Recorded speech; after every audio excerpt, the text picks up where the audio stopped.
톨스토이의 작품 중에 사람은 무엇으로 사는가라는 작품이 있습니다. 톨스토이는 이 작품을 통하여 사람은 사랑으로 살아가는 것이라고 하였습니다. 짧은 단편이지만 많은 공감과 교훈을 주는 작품입니다.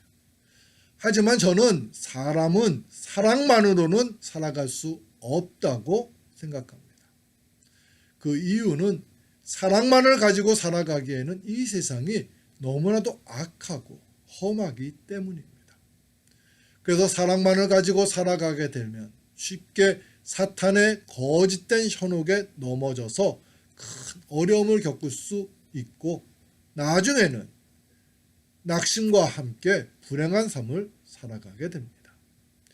그렇기 때문에 우리들은 이 세상을 살아갈 때 사랑과 함께 예수님이 주시는 믿음도 있어야 합니다. 주님이 주시는 믿음에 따라서 행할 때 우리들은 바르고 건강한 삶을 살아갈 수 있게 됩니다. 오늘 우리에게 주신 말씀은 예수님께서 제자들에게 하나님을 온전히 신뢰하는 믿음으로 이 세상을 살아갈 것을 가르쳐 주시는 말씀입니다. 예루살렘 성에 들어오신 예수님께서는 시장하던 차에 무화과 나무를 보시고 그리로 가서 열매를 얻고자 하셨습니다.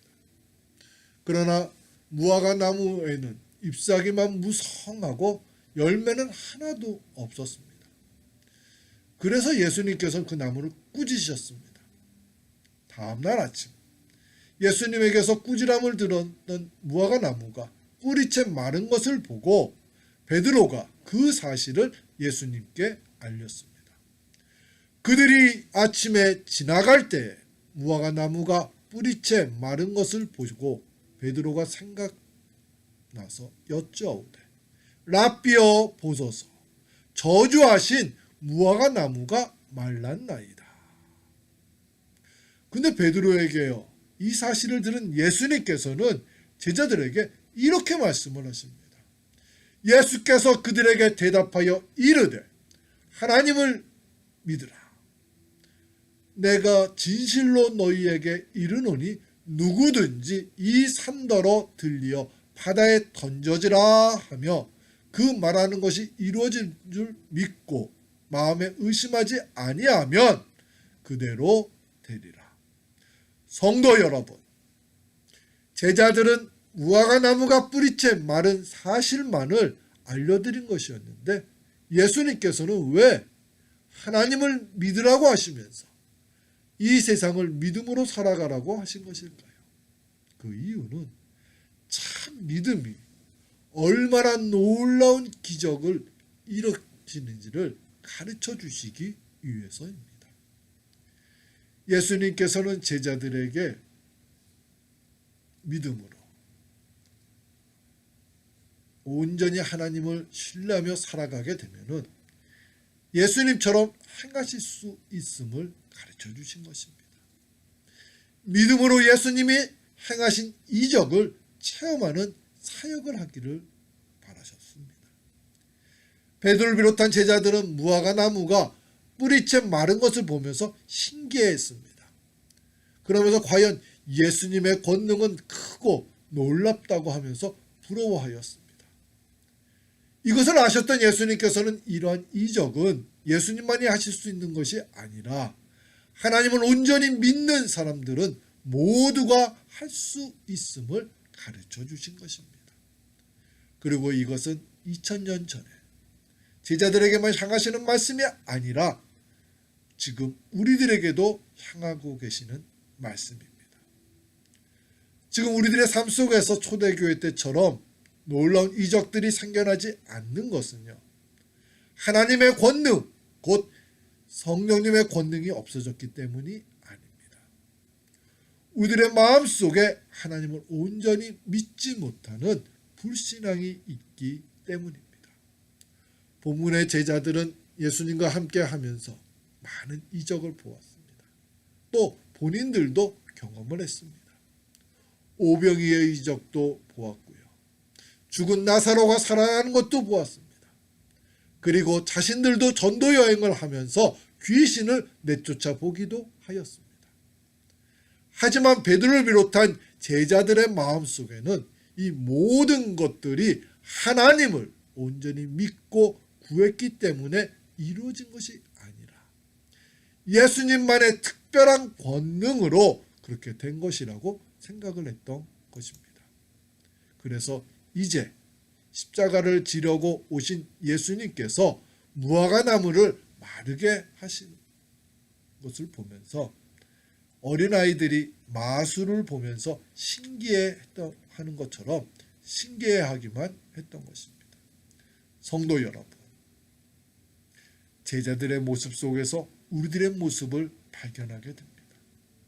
우리들도 하나님의 말씀을 읽고 묵상하면서 놀라운 예수님의 이적을 보며 때 예수님이시니까 또 믿음 좋은 선조들이니까 하면서 놀라워하기만 할 때가 많습니다.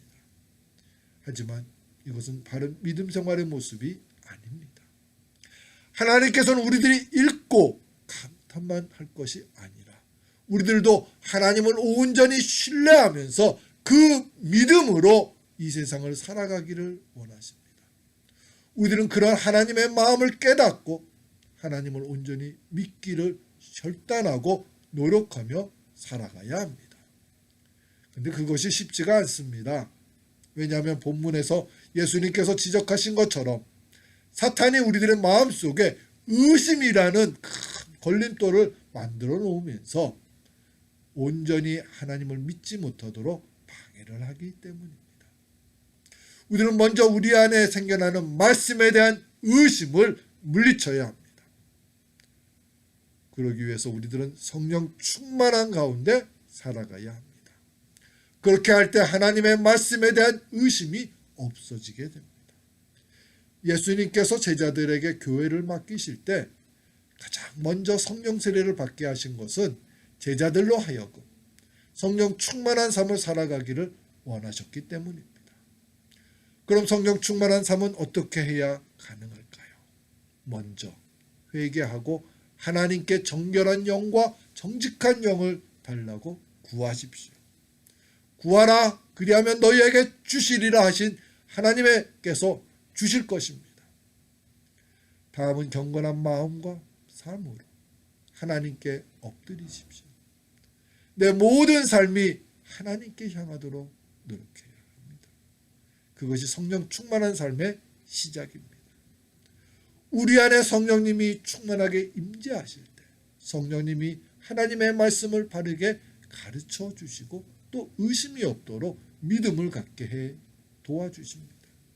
그러나 진리의 성령이 오시면 그가 너희를 모든 진리 가운데로 인도하시리니 그가 스스로 말하지 않고 오직 들은 것을 말하며 장래일을 말하며 장래일을 너희에게 알리시리라. 우리들이 가지고 있는 지식과 경험만으로는 하나님의 말씀을 온전히 신뢰할 수가 없습니다. 그 이유는 우리 안에 죄성이 있기 때문입니다. 사탄은 우리 안에 있는 죄성을 통하여 우리로 하여금 하나님의 말씀에 대하여 의심을 품도록 만듭니다. 지금 때가 어느 때인데 그렇게 될 수 있다고 말씀하시는 것일까? 또 믿음만을 가지고 어떻게 이 세상을 살아가나? 돈도 있어야 하고 지식도 있어야지. 그렇게 믿음으로 살아가라는 하나님의 말씀에 대하여 의심을 품도록 만듭니다. 하지만 성령님이 우리 안에 계실 때 성령님은 우리 안에 생기는 의심을 믿음으로 바꾸어 주십니다. 그렇기 때문에 우리들은 성령을 따라서 살아가야 하는 것입니다. 내가 이르노니 너희는 성령을 따라 행하라. 그리하면 육체의 욕심을 이루지 아니하리라. 성도 여러분, 성령 충만한 삶을 살아야 한다고 하면은 어떤 성도님은 나도 열심히 해보았습니다. 하지만 내게는 성령님이 오시지 않았습니다. 그러면서 불가능한 것을 구하게 한다고 불평을 합니다. 본문을 보면 이러한 성도들에게 예수님께서는 이렇게 말씀하셨습니다. 그러므로 내가 너희에게 말하노니 무엇이든지 기도하고 구하는 것은 받은 줄로 믿으라. 그리하면 너희에게 그대로 되리라. 우리는 보통 기도는 오랜 시간 해야 한다고 생각합니다. 하지만 중요한 것은요, 예수님께서 원하시는 기도는 양이 아니라 질이라는 것입니다. 그러면 내가 어떤 마음으로 기도를 하느냐가 중요한 것입니다. 예수님께서는 짧게 기도하더라도 하나님께서 내 기도를 들어주실 것을 믿고 구하라는 것입니다. 그러면 그대로 된다고 하신 것입니다. 사도행전 12장을 보면요, 헤롯 왕이 유대인들의 마음을 기쁘게 하려고 베드로를 감옥에 가두었습니다.